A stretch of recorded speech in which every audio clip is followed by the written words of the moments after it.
श्री स्वामी समर्थ. नमस्कार विद्यार्थी मित्रांनो, मी प्राध्यापक विशाल सर. तर बघा, 10वी-12वी 2000 बोर्ड परीक्षा विद्यार्थ्यांसाठी आनंदाची बातमी. जाणून घेऊयात संपूर्ण माहिती. तत्पूर्वी चॅनलला नवीन असताल तर चॅनलला सबस्क्राईब करा आणि बेल आयकॉन नक्की प्रेस करा. 10वी-12वीच्या सर्व एमपी प्रश्न, बोर्डाच्या प्रश्नपत्रिका अपडेट्स म्हणा आणि इतर शैक्षणिक अपडेट्स तुम्हाला या चॅनलवर मिळणार आहेत. बोर्डाची प्रत्येक हालचाल, बोर्डाचे प्रत्येक निर्णय, बोर्डाचे प्रश्न तुम्हाला या चॅनलवर मिळणार आहेत. त्यामुळे चॅनलला फटाफट सबस्क्राईब करून ठेवा. 2026च्या बोर्डाच्या विद्यार्थ्यांसाठी एक महत्त्वपूर्ण निर्णय झालेला आहे आणि त्यामुळे विद्यार्थ्यांनी आणि पालकांमध्ये आनंदाचे वातावरण आहे. हा निर्णय झाल्यानंतर विद्यार्थी पालकांमध्ये भरपूर आनंदाचे वातावरण असून विद्यार्थी आता अभ्यासाला लागलेले आहेत. नेमका असा कोणता निर्णय आहे ज्याच्यामध्ये भरपूर कन्फ्युजन होतं? तो निर्णय आता झालेला आहे. याविषयी माहिती बघूयात. तर फटाफट लाईक आणि चॅनलला सबस्क्राईब करा फटाफट. आणि आमच्या लेटेस्ट अपडेटसाठी व्हॉट्सअप ग्रुपला जॉईन करा. लिंक डिस्क्रिप्शन आणि कमेंट सेक्शन मध्ये दिलेली आहे. तर बघूयात माहिती मुलांना. तर बघा, राज्य शिक्षण मंडळात मॉडरेटर म्हणून कार्यरत असणारे नसीब शेख. आता मॉडरेटर म्हणून काय असतं माहिती का? तुमचे जे पेपर असतात ते पहिले एक्झामिनर चेक करतात, नंतर मॉडरेटर आणि नंतर चीफ मॉडरेटर, असे 3 प्रकारे पेपर चेक होतात. तर ते मॉडरेटर आहेत आपल्या तुमच्या 10वी-12वीच्या बोर्डाच्या परीक्षेचे. नसीब शेख त्यांचं नाव आहे, नफीस शेख. त्यांनी मंडळाला पत्र लिहिलं आहे. मराठी, इंग्रजी आणि हिंदी अशा विषयांमध्ये परिच्छेदावर आधारित आकृत्या पेन किंवा पेन्सिलने काढल्या तरी विद्यार्थ्यांना गुण देण्याची मागणी त्यांनी केलेली आहे. तर बघा, तुम्हाला माहिती आहे की 10वी-12वीच्या मराठी, इंग्रजी, हिंदीमध्ये कसं आहे, कृती आकृती असते आणि प्रश्नपत्रिकेवर स्पष्ट लिहिलं असतं की ह्या आकृत्या पेनाने काढा. परंतु काही मुलं पेन्सिलने काढून देतात. ते नाही का, जसं की आता इथे लिहिलेलं आहे बॉडी. तर बॉडीचे पार्ट्स कुठले असे नसते का कृती आकृती?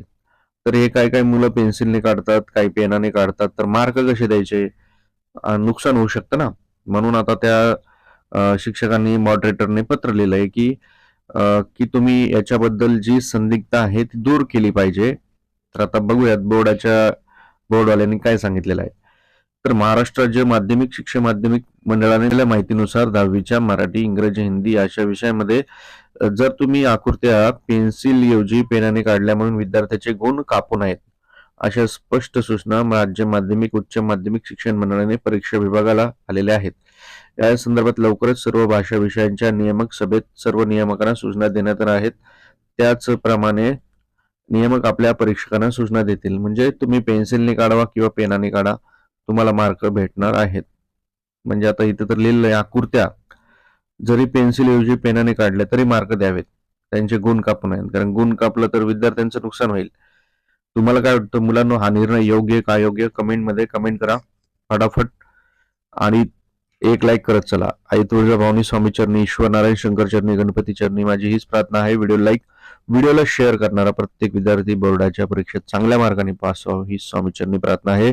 व्हिडिओला शेअर करत चला, कारण एका शेअरमुळे भरपूर लोकांना माहिती मिळेल. आपल्या व्हॉट्सअप ग्रुपला, इंस्टाग्रामला शेअर करत चला. इतर तुम्ही रील वगैरे शेअर करतात ते काय फायद्याचे नसतात. तर बघा, 10वीच्या विद्यार्थ्यांनी पेन किंवा पेन्सिलने जरी आकृती काढली तरी अचूक गुण आणि पूर्ण गुण द्यावेत, अशा सूचना मंडळाकडून देण्यात येणार आहेत, अशी माहिती नफीस शेख यांनी दिलेली आहे. आता आकृती जरी तुम्ही पेनाने काढली तरी चालेल. दरम्यान उत्तरपत्रिकेत पेन्सिलऐवजी पेनाने काढलेला पेपर तपासणारे शिक्षक हे अर्धा गुण आधी द्यायचे. त्यामुळे मुलांचं नुकसान व्हायचं. ही चूक जे मॉनिटर आहेत नफीस शेख यांनी पत्र लिहून शिक्षण मंडळाच्या लक्षात आणून दिली. आता शिक्षण मंडळ सांगतं की तुम्ही पेनाने काढा नाही तर पेन्सिलने काढा, आम्ही मार्क तुम्हाला फुल देणार, टेन्शन घ्यायचं नाही. अशा प्रकारची ही महत्वाची अपडेट आहे. तुम्हाला काय वाटतं या अपडेट बद्दल? आणि येणाऱ्या प्रत्येक 10वी-12वीच्या अपडेटसाठी तुम्ही चॅनलशी कनेक्ट राहा. मी प्राध्यापक विशाल सर. 18 वर्षाचा तुम्हाला अनुभव आहे आणि तुम्हाला मुलांनो एवढंच नाही तर 10वी-12वीच्या नोट्स हव्या असतील तर नंबरवर संपर्क करा किंवा आपलं नाना फाउंडेशन ॲप, नाना फाउंडेशन लक्षात ठेवा, ॲप डाउनलोड करा फटाफट. त्या ठिकाणी तुम्हाला सर्व प्रश्नपत्रिका, एमपी प्रश्न, नोट्स विषय वाईज दिसतील आणि तुम्हाला चांगले मार्क मिळतील. 90% पेक्षा जास्त मार्क मिळतील. तर फटाफट, वेळ कमी आहे, वेळ वेस्ट घालू नका, वेळ वाया घालू नका, फटाफट बाय करा. धन्यवाद. श्री स्वामी समर्थ.